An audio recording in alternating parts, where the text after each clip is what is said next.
أعوذ بالله من الشيطان الرجيم بسم الله الرحمن الرحيم قل أعوذ برب الفلق من شر ما خلق ومن شر غاسق إذا وقب ومن شر النفاثات في العقد ومن شر حاسد إذا حسد صدق الله العظيم. الحمد للہ رب العالمین والصلاة والسلام علی سید الانبیاء والمرسلین اما بعد اعوذ باللہ من الشیطان الرجیم بسم اللہ الرحمن الرحیم قل اعوذ برب الفلق من شر ما خلق ومن شر غاسق اذا وقب ومن شر النفاثات في العقد ومن شر حاسد اذا حسد صدق اللہ العظیم. اللہم صلی علی محمد وعلی آل محمد وبارک وسلم. رب اشرح لی صدری ویسر لی امری واحلل عقدۃ من لسانی یفقہوا قولی واجعل لی وزیرا من اہلی آمین یا رب العالمین. ناظرین کرام السلام علیکم ورحمۃ اللہ وبرکاتہ. امید آپ خیریت سے ہوں گے. پروگرام بصیرت القرآن میں آپ کو خوش آمدید کہتے ہیں.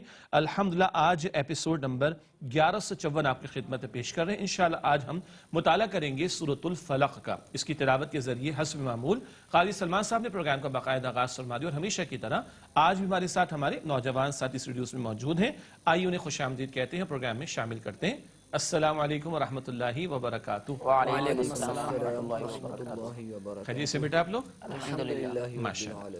ناظرین کرام سب سے پہلے ہم سب کی ترغیب تشویق و یاد دہانی کے لیے نبی مکرم صلی اللہ علیہ وآلہ وسلم کا ایک مبارک فرمان پیش خدمت ہے.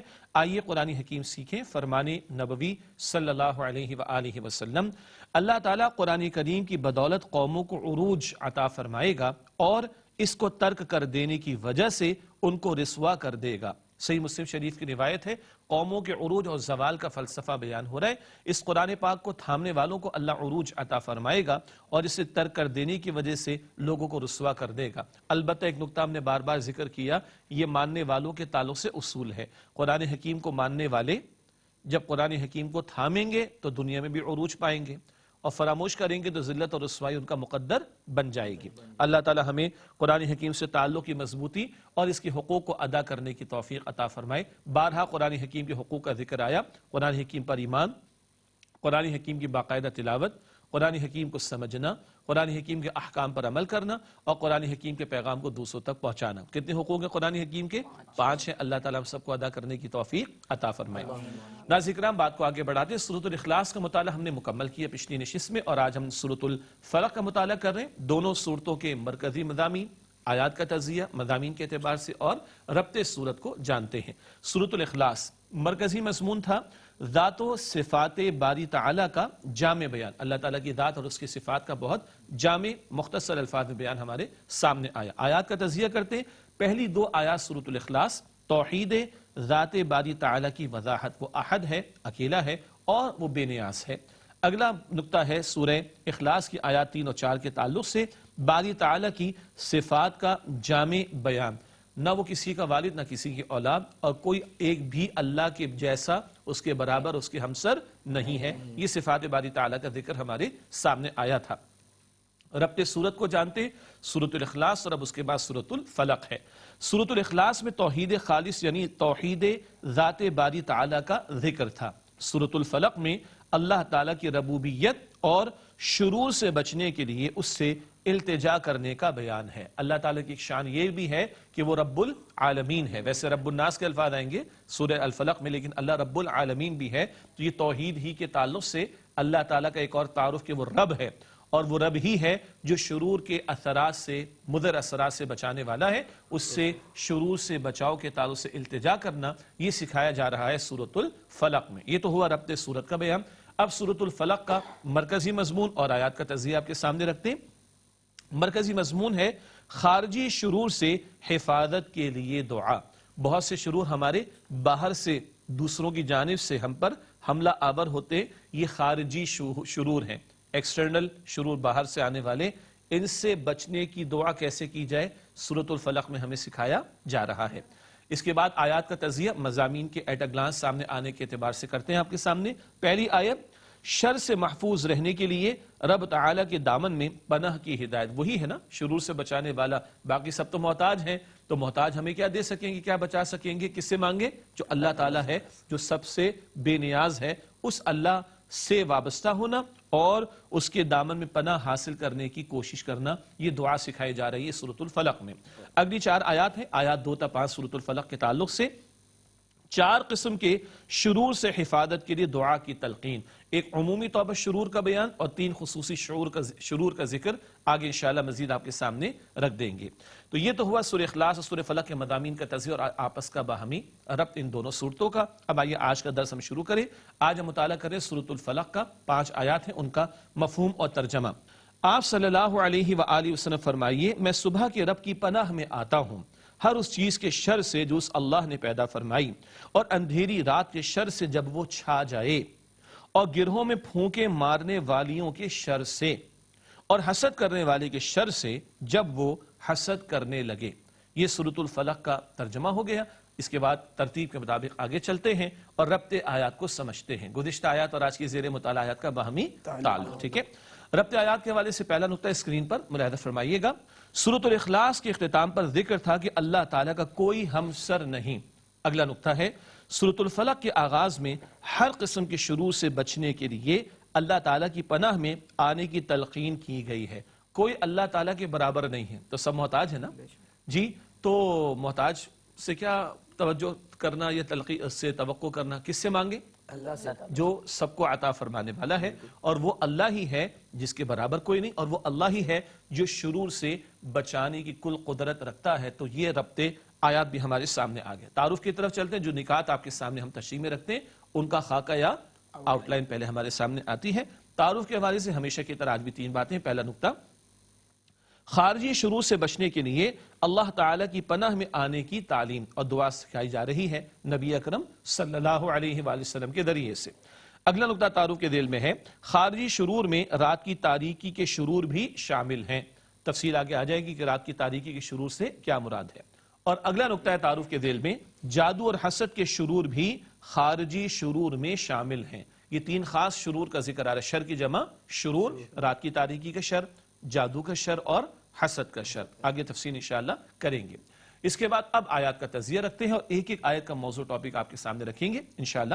سورۃ الفلق کی آیات 1 تا 5 کا تجزیہ۔ سب سے پہلے آیت نمبر 1، شر سے محفوظ رہنے کے لیے رب کے دامن میں پناہ لینے کی ہدایت۔ آیت نمبر 2، مخلوق کے شر سے حفاظت کے لیے پناہ طلب کرنا۔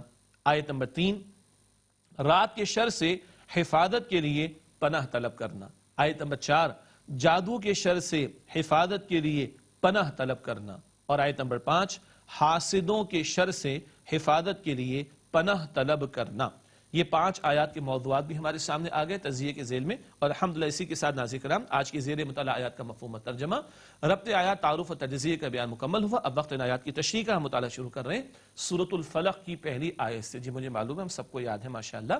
اب آئیے تھوڑا مفہوم بھی سمجھ لیں اور کچھ تقاضے بھی سامنے آ جائیں اور ان پر عمل درآمد کرنے کا ارادہ بھی ہم کر لیں۔ پہلی آیت سورۃ الفلق کی، قل اعوذ برب الفلق، یہ آیت نمبر 1، اس کا مفہوم ترجمہ۔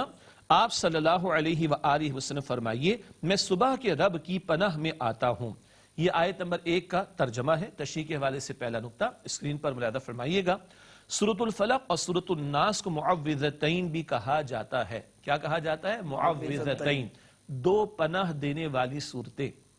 ٹھیک ہے، البتہ سورہ فلق اور سورہ الناس جن کو معوذتین حدیث میں کہا گیا، ان کی اہمیت کچھ نبی مکرم علیہ السلام کے ارشادات اور کچھ نبی اکرم علیہ السلام کے معمولات کا بیان اگلی نشست میں ہمارے سامنے آئے گا انشاءاللہ تعالی۔ معوذتین سورۃ الفلق اور سورۃ الناس کو کہا جاتا ہے، ان کی اہمیت، فضیلت اور نبی علیہ السلام کے ارشادات اور کچھ آپ کے معمولات اگلی نشست میں انشاءاللہ آپ کے سامنے رکھیں گے۔ اگلا نقطہ، نبی کریم صلی اللہ علیہ وسلم اور آپ صلی اللہ علیہ وسلم کے ذریعے اہل ایمان کو خارجی شرور سے حفاظت کے لیے اللہ تعالیٰ کی پناہ حاصل کرنے کی تلقین۔ بچانے والا کون؟ اللہ سبحانہ وتعالی حضور علیہ السلام سے مخاطبت ہے، آپ کو اور آپ کے ذریعے ایمان والوں کو تعلیم دی جا رہی ہے۔ یہ وہ انداز ہے جہاں ہم کہتے ہیں کہ دعا کرنے کا طریقہ خود اللہ تعالیٰ نے سکھایا۔ قل، یوں کہیے، یوں دعا کیجئے۔ یہ انداز کیا ہے کہ ایک دعا کی تعلیم خود کون دے رہا ہے؟ اللہ سبحانہ وتعالی، اور حضور علیہ السلام سے خطاب کر کے امت کو تعلیم عطا ہو رہی ہے۔ اگلا نقطہ، پناہ مانگنے سے مراد یہ ہے کہ کسی چیز کا خوف محسوس کر کے اپنے آپ کو اس کے شر سے بچانے کے لیے کسی دوسرے کی حفاظت میں آنا۔ دوبارہ، پناہ کسے کہتے ہیں؟ کسی شے کا، کسی چیز کا خوف محسوس کرنا اور اس کے شر سے بچنے کے لیے کسی دوسرے کی حفاظت میں آنا۔ اب وہ دوسرا کون ہے؟ وہ اللہ سبحانہ وتعالی ہی ہے، کیونکہ باقی سب اسی کے محتاج ہیں نا۔ تو اللہ سبحانہ وتعالی سے بندہ مانگے جو سب کو نفع دینے والا یا نقصان پہنچانا اس کی طاقت رکھتا ہے اور بچانے کی کل قدرت رکھتا ہے۔ پوری کائنات پر اختیار کس کا ہے؟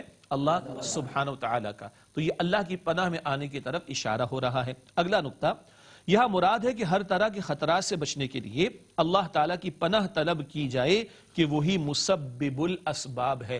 جو کچھ دکھائی دے رہا ہے یہ ظاہر مخلوق اسباب ہیں، لیکن اللہ خالق ہے اور مسبب الاسباب ہے۔ یہ اسباب میرا کچھ بگاڑ نہیں سکتے، مجھے کچھ نفع نہیں دے سکتے جب تک کہ اللہ کا اذن اور اللہ کی اجازت نہ ہو۔ یہ اسباب ہیں لیکن وہ مسبب الاسباب ہے، تو اس کی پناہ حاصل کرنے کی کوشش کی جائے۔ اگلا نقطہ، لفظ فلق آیا، لکھا ہے ہم نے، فلق کے معنی پھٹنا، پھاڑنا اور الگ ہونے کے ہیں۔ فلق کا لفظ پھٹنا، پھاڑنا، الگ ہونا، اس مفہوم میں یہ لفظ استعمال ہوتا ہے۔ اب دلچسپ نقطہ کیا ہے؟ اگلا اور آخری نقطہ اس آیت کی تشریح میں ہے، اللہ تعالیٰ رات کو پھاڑ کر صبح نکالتا ہے۔ رات کی تاریکی ہوتی ہے، کوئی جو ارلی مارننگ کسی کو نکلنا ہو، خاص طور پر سردیوں کا زمانہ ہو تو بچوں کو بھی اسکول تاریکی میں نکلنا پڑتا ہے نا، 6:30 پونے 7 بجے، تو ذرا مشکل سی محسوس ہوتی، تھوڑی دیر بعد کیا ہے؟ اجالا چھا جاتا ہے۔ تو کون ہے اس تاریکی کو پھاڑنے والا؟ اللہ سبحانہ وتعالی۔ اب اس بات کا تعلق شرور سے بچانے کے ضمن میں کیا ہے؟ اگلا نقطہ اسی کے ساتھ ہے، وہی رب تعالی آفات کے ہجوم کو چھانٹ کر عافیت پیدا فرمانے والا ہے۔ مصائب ہوں، مشکلات ہوں، شرور ہوں، آفات ہوں، ان کے ہجوم کو پھاڑ کر عافیت عطا فرمانے والا ہے۔ ربط سمجھ آ رہی ہے بیٹا باپ؟ تاریکی کا پردہ چاک کرنے والا کون؟ اللہ۔ رات کی تاریکی کو ختم کر کے صبح کی روشنی نمودار کرنے والا کون؟ اللہ سبحانہ وتعالی۔ وہی اللہ مصائب ہوں، پریشانیاں ہوں، مضرتیں ہوں، نقصانات ہوں، شرور ہوں، تکالیف ہوں، ان کے ہجوم کو دور کر کے عافیت عطا فرمانے والا ہے۔ اس اللہ سے مانگا جائے شرور سے بچنے کے تعلق سے۔ یہ پہلی آیت ہوئی۔ اگلی آیت کی طرف چلتے۔ اگلی آیت ہے سورۃ الفلق کی آیت نمبر 2، ارشاد ہوا، من شر ما خلق۔ آیت نمبر 2 کا ترجمہ کرتے ہیں، ہر اس چیز کے شر سے جو اس اللہ نے پیدا فرمائی۔ اب کس بات سے بچنے کی التجا ہو رہی ہے؟ ہر وہ شر جو اللہ نے پیدا فرمایا اس سے بچنے کی التجا ہو رہی ہے۔ تشریح کی طرف چلتے ہیں۔ اس حوالے سے پہلا نقطہ اسکرین پر ملاحظہ فرمائیے گا، ہر اس شے کے شر کے پہلو سے پناہ مانگنا جو اس نے تخلیق فرمائی ہے۔ اس نقطے کو سمجھیں گے، ہر شے کا خالق کون ہے؟ اللہ تعالیٰ، مگر ہر شے میں کوئی نہ کوئی شر کا پہلو ہو سکتا ہے یا کبھی ہو سکتا ہے۔ آئیے تھوڑا اس کو سمجھتے ہیں۔ ہر مخلوق میں تقصیر، تنقیص، کمی ہونا اور نقصان کا کوئی نہ کوئی پہلو ہوتا ہے جس کی وجہ سے شر جنم لیتا ہے۔ تو جب جب کسی شے میں کوئی شر جنم لے، اس کے شر سے بچنے کے لیے اللہ تعالیٰ کی پناہ میں آنے کی کوشش کی جائے، اس کی طرف توجہ دلائی گئی۔ آخری نقطہ اس آیت کی تشریح میں ہے، اس آیت میں عموم کے اعتبار سے ہر قسم کے شر سے بچنے کے لیے اللہ تعالیٰ کی پناہ میں آنے کی تلقین کی گئی ہے۔ ہمیں تو پتہ بھی نہیں کیا کیا شر ہے، ہر شر سے بچنے کے لیے دعا سکھائی جا رہی ہے۔ البتہ اگلی 3 آیات میں 3 خاص شرور کا ذکر آئے گا، ان کا ذکر آپ کے سامنے رکھتے ہیں ناظرین کرام ایک وقفے کے بعد انشاءاللہ تعالی۔ السلام علیکم ورحمۃ اللہ وبرکاتہ۔ السلام علیکم ورحمۃ اللہ وبرکاتہ۔ ناظرین پروگرام بصیرت القرآن میں آپ کو خوش آمدید کہتے ہیں۔ آج ہم مطالعہ کر رہے ہیں سورۃ الفلق کا، اور اس کی 2 آیات کا مطالعہ آپ کے سامنے رکھا گیا۔ آئیے تیسری آیت کا مطالعہ شروع کرتے ہیں۔ اعوذ باللہ من الشیطان الرجیم، بسم اللہ الرحمن الرحیم، وَمِن شَرِّ غَاسِقٍ إِذَا وَقَبَ۔ یہ آیت نمبر 3 ہے، اس کا مفہوم اور ترجمہ، اور اندھیری رات کے شر سے جب وہ چھا جائے۔ یہ آیت نمبر 3 کا ترجمہ ہو گیا، رات کی تاریکی کا ذکر آ رہا ہے۔ تشریح کی طرف چلتے ہیں۔ پہلا نقطہ اسکرین پر ملاحظہ فرمائیے گا، اب 3 شرور کا خاص طور پر ذکر کیا جا رہا ہے۔ پچھلی آیت میں تمام شرور کا ذکر تھا، اب 3 خاص شرور کا ذکر آ رہا ہے۔ پہلا شر کیا ہے؟ آئیے سمجھتے ہیں۔ تاریک رات کے جب کہ وہ پوری طرح چھا جاتی ہے، رات کی تاریکی جب وہ پوری طرح چھا جائے تو کچھ شر کے پہلو سامنے آتے ہیں. کیسے بھلا؟ اگلا نقطہ اس آیت کی تشریح میں. عام طور پر رات کے اندھیرے میں ہی خطرناک اور موذی جانور نکلتے ہیں. جانور ہوں، حشرات الارض ہوں، رات میں ان کے نکلنے کا معمول زیادہ ہوتا ہے اور اسی وقت زیادہ لوگوں کو تکلیف پہنچنے کا امکان بھی ہوتا ہے. تو یہ رات کی تاریکی جبکہ وہ چھا جائے اس وقت کے شرور میں سے ایک مثال آ گئی. اگلا نقطہ، اسی طرح جرائم پیشہ افراد اپنے برے ارادوں پر عمل کرنے کے لیے عموماً رات کو ہی نکلتے ہیں. یہ الگ بات ہے کہ اب بے باکی اس طرح ہے کہ دن دہاڑے بھی ڈاکے ڈالے جاتے ہیں اور بھی کام ہوتے ہیں، لیکن اکثر و بیشتر جرائم پیشہ افراد رات ہی کے موقع پر نکلتے ہیں اپنی مجرمانہ کارروائیوں کے لیے. تو یہ بھی رات کی تاریکی کے شرور میں سے شر کی مثال آ گئی. اگلا نقطہ، اس لیے اس آیت میں ایسے تمام شرور سے پناہ طلب کرنے کی تلقین کی گئی. کون سے؟ یعنی جو رات کی تاریکی کے موقع پر ہوا کرتے ہیں. جادو ٹونے کے اثرات کے معاملات بھی رات کی تاریکی میں زیادہ اثر کرتے ہیں. اللہ ہم سب کی حفاظت فرمائے. بہرحال اور بھی بہت سارے شرور ہو سکتے ہیں. 2-3 مثالیں ہمارے سامنے آ گئی. تو خاص کون سے شر کا ذکر آیا؟ رات کی تاریکی کا شر، اور اس سے بچنے کے لیے اللہ تعالی سے دعا کرنا. بدات آ رہی ہے نا؟ ہمیں شاید اندازہ نہیں تھا کہ سورۃ الفلق میں یہ اہم مضامین ہیں. اسی نے ہماری خواہش تھی، کوشش کر رہے ہیں قرآن پاک سمجھ کر پڑھے، تھوڑا وضاحت بھی سامنے ہو تو اور ہماری توجہ قرآن پاک کی طرف بڑھے گی. اللہ تعالیٰ سے تعلق بھی انشاءاللہ مضبوط ہوگا. اگلی آیت سورۃ الفلق کی آیت نمبر 4، ارشاد ہوا وَمِن شَرِّ النَّفَّاثَاتِ فِي الْعُقَدِ. اس آیت کا ترجمہ، اور گرہوں میں پھونکے مارنے والیوں کے شر سے. یہ آیت نمبر 4 کا ترجمہ. اب دوسرے شر کا بیان آ رہا ہے. خاص پہلا کیا تھا؟ رات کی تاریکی. اب جادو ٹونے کا شر. اس حوالے سے تشریح کی طرف چلتے ہیں. پہلا نقطہ، النفاثات، جادوگر مرد اور عورتیں دونوں مراد ہیں. گرامیٹیکلی عربی اصول کے اعتبار سے اس کی تفصیل مفسرین نے بیان فرمائی. ہم اس تشریح میں یا وہ گرامیٹیکل انالیسس میں نہیں جا رہے، ٹھیک ہے. البتہ یہ نقطہ آپ کے سامنے ہم نے رکھا کہ النفاثات، یہ جادوگر مرد اور عورتیں دونوں اس میں مراد لی گئی ہیں. اگلا نقطہ، دوسرا شر بیان ہو رہا ہے جیسے کہ ابھی ذکر ہوا، گرہوں پر پھونک مارنا. یہ گرہوں پر پھونک مارنے سے مراد کیا ہے؟ مراد جادو کرنا ہے. اللہ کے پیارے رسول علیہ السلام کا واقعہ بھی آپ نے سنا ہوگا سورۃ الفلق اور سورۃ الناس کی تشریح کے ذیل میں. اور وہ یہودی ایک تھا، اس کی بیٹیوں نے وہ گرہیں لگا کر بالوں کے اندر اس طرح کا معاملہ کیا تھا. وہ تفصیلات ہمیں تفاسیر میں مل جاتی ہیں، لیکن عموم کے اعتبار سے بھی اکثر یہ گرہیں لگا کر پھونک مارنا یہ مراد دی گئی ہے جادو ٹونا کرنے کے تعلق سے. اگلا نقطہ، جادو ایک حقیقت تو ہے، البتہ ایسا عمل حرام ہے. جادو ہو جاتا ہے، ٹھیک ہے، جیسے زہر کا پیالہ کوئی پیے گا تو نقصان پہنچے گا نا، موت بھی واقع ہو سکتی ہے. تو جادو کا اثر ہو جانا ایک بات ہے، لیکن جادو کرانا حرام عمل ہے. شریعت محمدی صلی اللہ علیہ وسلم نے اس سے منع فرمایا، اور جادوگروں کے لیے تو بڑی سخت سزائیں تک بھی تجویز کی گئی ہیں. اگلا اور آخری نقطہ اس آیت کی تشریح میں ہے، جادو ٹونے، ٹوٹکے اور سفلی عملیات کے ذریعے پہنچائے جانے والے نقصانات سے بچنے کے لیے پناہ طلب کرنے کی تلقین کی گئی ہے. اب کون کب کہاں کیا کسی کے بارے میں کر رہا ہے کس کو پتا. تو ہر آن اللہ کے حضور بندہ التجا کرے کہ جادو ٹونے، سفلی عملیات، گندے کام اس میں ہوتے ہیں، گندے اعمال کر کے یہ جادو ٹونے کیے جاتے ہیں، تو سارا عمل ہی نحوست والا حرام ہے. نہ جانے کس قدر نقصان پہنچے. اس سارے نقصان و شر سے بچنے کے لیے اللہ کی پناہ میں آنے کی تلقین اور دعا سکھائی جا رہی ہے. اگلی اور آخری آیت سورہ فلق کی آیت نمبر 5، ارشاد ہوا وَمِن شَرِّ حَاسِدٍ إِذَا حَسَدَ. اس آیت کا ترجمہ، اور حسد کرنے والے کے شر سے جب وہ حسد کرنے لگے. یہ آیت نمبر 5 کا مفہوم اور ترجمہ ہے. تشریح کے والے سے پہلا نقطہ، تیسرا شر حسد، اس کا ذکر آ رہا ہے. پہلے تو تمام شرور کا ذکر تھا، پھر رات کی تاریکی، پھر جادو ٹونا، اور اب حسد کا بیان آ رہا ہے. یہ تیسرا شر مخصوص جو بیان ہو اس صورت میں. حسد یہ کہ ایک شخص کو اللہ تعالیٰ کی طرف سے کوئی نعمت ملی یا جو خوبی ملی ہو، اور دوسرا اس سے جلے اور چاہے کہ یہ اس سے چھن جائے. اور یہ تو بہت چلتا ہے ہمارے یہاں، جل جانا، اور اللہ برباد کر دے، اس کی گاڑی کا ایکسیڈنٹ ہو جائے، اس کا گھر تباہ ہو جائے، اس کا بچہ استغفر اللہ معاذ اللہ. یہ تو ہمارے عام سی بات ہے نا، استغفر اللہ. حسد بہت بڑا جرم ہے، بہت بڑی برائی ہے. اور یہاں جو بات کی جا رہی ہے وہ کیا ہے؟ ایک بندہ خود حسد کرے وہ تو ہے برا، اور ایک دوسرا کسی کے بارے میں کرے تو پھر کیا ہو سکتا ہے؟ آئیے سمجھیں. ایک شخص جب دوسرے سے حسد کرتا ہے تو عین ممکن ہے کہ اپنے حاسدانہ جذبات سے مغلوب ہو کر اسے نقصان پہنچانے کے درپے ہو جائے.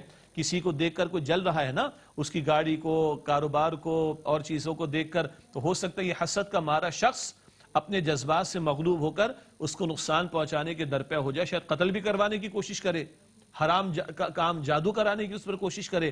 تو ایسا شخص اگر کسی کے خلاف حرکت کرے گا تو اس کو تو نقصان پہنچ سکتا ہے.